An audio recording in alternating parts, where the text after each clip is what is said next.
In die laat 90's kom 'n meesterwewer op 2 antieke masjiene af. Min wetende dat dit nie net die begin van 'n klein besigheid sou wees nie, maar uiteindelik sou groei tot 'n reuse onderneming wat werk vir meer as 100 mense skep. Ons het op Plettenberg Baai gaan kyk hoe mango se gesogte materiale aan mekaar gewewe word. In 1998 begin Stewart Holding 'n wewery in 'n skuur bekend as die Werkende Weefmuseum, waar verbygangers kan kyk hoe hy werskaf. Dis byna 2 dekades later en al roem ons steeds op deursigtigheid. Letterlik. Jy kan die hele weefproses van begin tot einde hier by Pletse Mango Mill kom beleef. Maar daar's lankal nie meer net 2 weefmasjiene nie.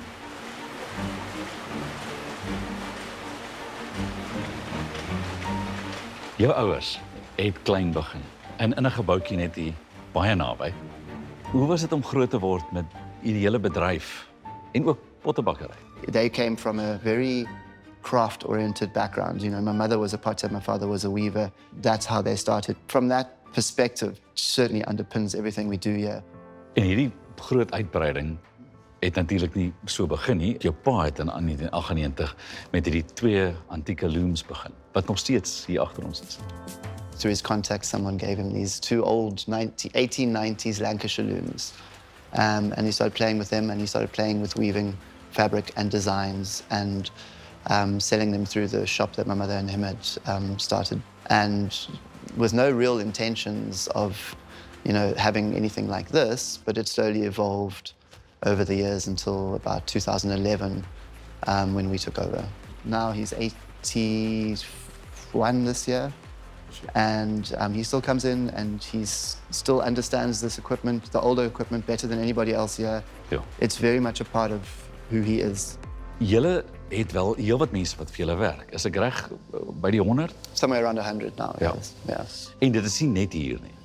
So we have outlets around South Africa. We've adopted a direct-to-consumer model, effectively that allows us to be able to be sustainable in this country as a business.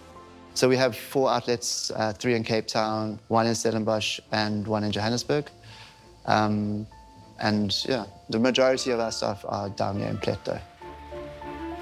Daar is tans 18 weefmasjiene uit verskillende eras wat ingespan word, waarvan die oudste gerestoreerde masjien uit die tydperk vanaf 1840 tot 1890 dateer. Die een loom wat ons voor ons het, is die Hetty loom wat uit die 1840s uitkom tot die 1890s, en dis een van die oudste masjiene wat ons huidigelik het in Mango. En dan is daar die 2 Lancashire looms. Dit is nou waarmee Dak se pa Stewart begin het. Hulle het met stoom gewerk.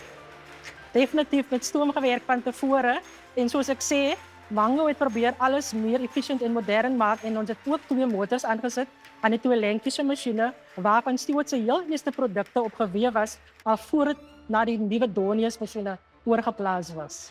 Hoe werk die weefproses vir die wat nou nie weet nie, van begin tot einde?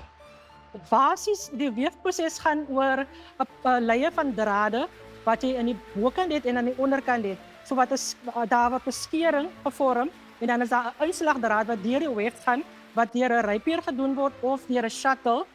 Op die shuttle looms het ons net 1 shuttle wat die hele tyd van links na regs beweeg. Virginia, jy is hoof van die cut, make en trim afdeling. Wat gebeur alles daar? As ons fabriek van die vloer afkry, gaan dit direk na die cutting afdeling toe, waarvan ek hulle instruksies gee wat hulle moet doen met die spesifieke produkte. Daardie produkte word dan na die seamstress toe geneem. En sodra dit daar klaar gewerk word, dan gaan dit na die pressers toe, waar die finale checking en pressing en alles plaasvind. So basically, die hele produk word voltooi in daai proses. Hoekom sou jy sê is Mango so gesog? Hoekom wil mense so graag dit koop? Dis 'n bietjie duurder, maar daar's iets spesiaals aan hom. Ek dink Mango is baie uniek, omdat ons het ons eie designers hierso. Ons doen ons eie warping, ons weef. Ons kan ons eie materiaal omskep in verskillende produkte. En ons het ook natural fibers wat ons mee werk. Die verskillende kombinasies van patrone en kleur is eindeloos. Lenore Schreuder is die hoofontwerper agter die wye reeks geweefde materiale. Julle het so baie verskillende produkte en patrone en kombinasies. Waar kry jy jou inspirasie? Wel, meeste van my inspirasie is van ou historiese tekstielboeke of weefboeke. Daar's verskriklike mooi patrone van elemente en weave. So my inspirasie is meestal gebaseer op dit. Wat ek doen is ek sal dit aanpas om dit meer modern te maak en wat ook pas by ons produkte.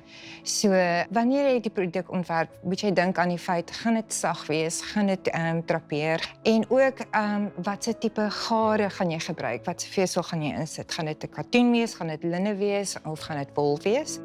En wat sou jy sê is 'n eienskap van 'n mango produk? Die eienskap is obviously kwaliteit. Ek dink baie mense kan mango se produkte sien deur die kleure wat ons gebruik.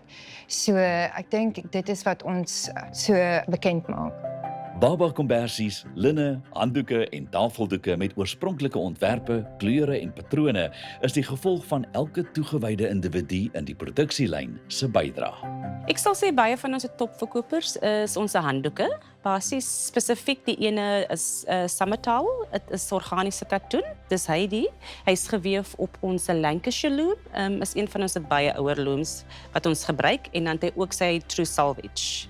En dan het jy ook 'n paar draabare items. Yes, definitief. Hier is een van hulle en hy is genoem word die Moe wrap en hy word gemaak met sy bamboes en dan ook sybokhaar, different percentage en is baie nice nou veral vir weer soos die vir nice om met so oor jou te wrap. Perfek vir die winter. Perfek. Definitief, ek stem saam. En dan het julle ook 'n hele paar pragtige dekens en een met 'n baie interessante naam. Sy naam is die Vrou. Hy is baie wel bekend. Hy kom in 3 verskillende kleure. Die een wat nou die mees populairste een is die Nebula. Julle voer ook uit oor see. Wie is julle grootste mark? We actually sell product to, I think, every continent on the planet. The biggest market currently is the United States, and then Europe and Australia, but it's spread out really. So it's difficult to put any finger on it. As jy in kort 'n bietjie raad wil gee vir mense met familieondernemings in Suid-Afrika, wat sal dit wees? Be honest with yourself and with your family members as best as you can possibly be, and be patient because there's a long history behind this incident that's happening now. So you have to probably approach it with a lot of love. Jy kyk met ander oë na iets as jy weet waar dit vandaan kom en self sien wat dit vat om gemaak te word. Een ding is duidelik, kwaliteit bly maar 'n hoogmode.